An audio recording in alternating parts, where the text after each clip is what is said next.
तात्कालिक दान में ही कल्याण है एक प्रेरणादायक कथा। एक समय की बात है, एक राजा प्रतिदिन ब्राह्मणों से धर्म और नीति की कथाएं सुना करता था। एक दिन दरबार में एक नया ब्राह्मण आता है और वह राजा से कहता है, तात्कालिक दान में ही कल्याण है।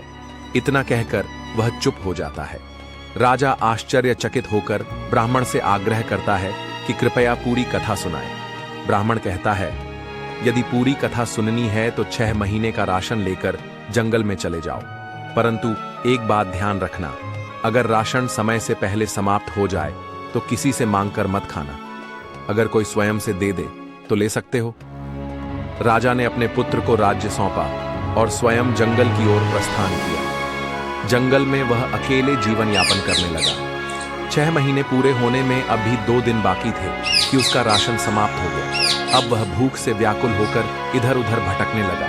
तभी उसे एक गुफा दिखाई दी जहां एक भील का परिवार रहता था। भील, उसकी पत्नी, उसका पुत्र और पुत्रवधू। उस दिन संयोगवश वे सभी एक राजा के यहाँ भोज भंडारे में शामिल होने जा रहे थे। राजा भी उनके पीछे पीछे गया। वहां पहुंचने पर भील परिवार भोजन करने लगा, लेकिन ब्राह्मण की शर्त के अनुसार राजा बिना किसी के कहे भोजन नहीं कर सकता था। किसी ने उसे भोजन के लिए नहीं बुलाया, अतः वह भूखा ही लौट आया। भोजन के बाद सबको 4-4 लड्डू दिए गए। भील का परिवार उन्हें लेकर गुफा वापस आया। राजा भी उनके साथ लौट आया। भील का पुत्र करुणावान था। उसने देखा कि यह व्यक्ति हमारे साथ गया था पर भूखा लौटा है। उसने अपने परिवार से कहा, यदि हम सब एक एक लड्डू दे दें तो यह भूखा व्यक्ति तृप्त हो सकता है, परंतु परिवार ने मना कर दिया। तब भील पुत्र ने अपने सारे 4 लड्डू राजा को दे दिए। राजा ने लड्डू खाए और उसकी भूख शांत हो गई। वह वहीं सो गया। उसी जंगल में प्रतिदिन एक शेर शिकार के लिए आता था। भील पुत्र ने सोचा, यदि आज रात शेर आया तो राजा को खा जाएगा। उसने अपने परिवार से आग्रह किया कि थोड़ी थोड़ी जगह मिलाकर इस व्यक्ति को गुफा के भीतर रख लें, जिससे उसकी सुरक्षा हो सके। परिवार ने इनकार कर दिया। भील पुत्र ने सोचा, जो शरण में आया है उसे बाहर नहीं छोड़ सकता। उसने राजा को गुफा में सुला दिया और स्वयं बाहर सो गया। आधी रात को शेर आया और भील पुत्र को मार डाला। राजा यह सब देख रहा था।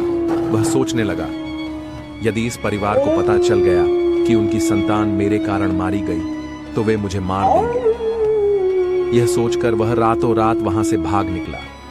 रास्ते में उसे आकाशवाणी सुनाई दी, हे राजन, तुम्हारे प्रश्न का उत्तर तुम्हें एक नगर में मिलेगा जहां एक राजकुमार का जन्म हुआ है। उससे मिलते ही तुम्हें उत्तर प्राप्त होगा। राजा उस नगर पहुंचा। वहां एक शिशु जन्म लेते ही रो रहा था और किसी भी उपाय से चुप नहीं हो रहा था। राजा ने जब यह सुना कि जो भी उसे चुप कराएगा उसे इनाम मिलेगा, तो उसने शिशु को एकांत कमरे में ले जाने की अनुमति मांगी। जैसे ही राजा उस कमरे में गया, बालक चुप हो गया और बिस्तर पर बैठ गया। फिर वह बोला, राजन, आपको आपके प्रश्न का उत्तर मिला या नहीं? राजा ने कहा, नहीं, अभी तक मैं कुछ नहीं समझ पाया। तब बालक बोला, मैं वही भील पुत्र हूं जिसने तुम्हें अपने 4 लड्डू दिए थे और शेर से बचाने के लिए अपनी जान दे दी थी। मैंने तात्कालिक दान किया और उससे मेरा कल्याण हुआ। अब मैं इस राज्य में राजकुमार के रूप में जन्मा हूं। पहले तो मुझे भरपेट भोजन भी नहीं मिलता था, अब मखमली बिस्तर और स्वादिष्ट भोजन उपलब्ध है। यही तुम्हारे प्रश्न का उत्तर है। तात्कालिक दान में ही सच्चा कल्याण है। राजा यह सुनकर अत्यंत संतुष्ट हुआ और अपने राज्य लौट आया। वहां उसने उस ब्राह्मण को बुलाकर सम्मानित किया और अपने शेष जीवन को सुख और संतोषपूर्वक व्यतीत किया।